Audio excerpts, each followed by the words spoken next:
asked me, I could write a book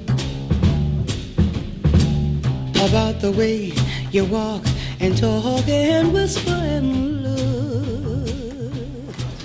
On the occasion of the 50th anniversary of Joni Mitchell's Blue, it was the summer of 1971. I was recently out of Columbia, a newly minted, thank you. Our technical director, Monica. I've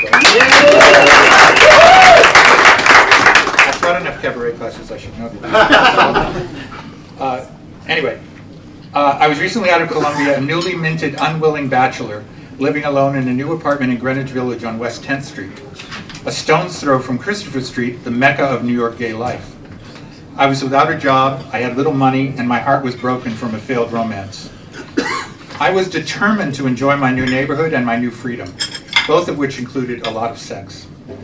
The apartment was one flight up from a street teeming with men of all shapes, all sizes, and all colors. It was so charged that on some nights I simply opened my window wide and sat on the sill looking down to see who might look up, and decide a bird in an apartment was worth 20 in a bar. I would shout down the apartment number, they would ring the bell and come upstairs. There would be wine, there would be music. My album of choice that summer was Joni Mitchell's new album, Blue. Its more somber songs let me wallow in self-pity in the most gratifying ways. One evening found me blasting the album and sitting on the sill.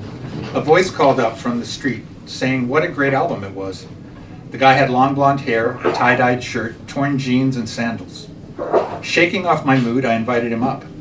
As I put the needle back on Blue and poured wine, he sat on the convertible couch and stretched out his legs like he was planning to stay for a while.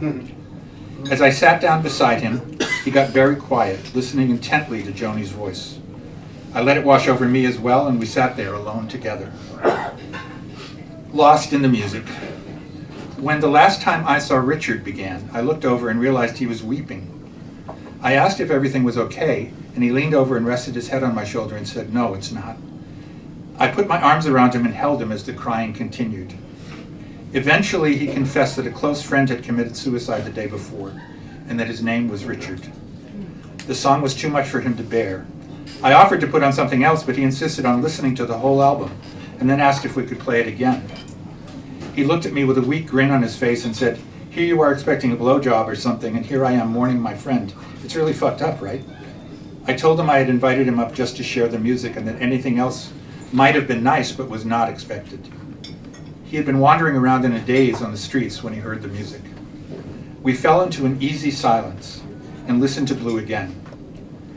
I started it a third time as I pulled out the bed and undressed. He did the same, and we held each other as Joni sang on into the night, and we drifted to sleep. In the morning, we shared a bath in the tub in the kitchen, and then shared tea and muffins. He thanked me, and we kissed goodbye. I never saw him again. Now, when I listen to the pristine CD of Blue, I think of the scratchy sounds from the vinyl filling my apartment and wafting out into the street. And I think of a moment of shared pain and comfort when my problems gained a bit more perspective.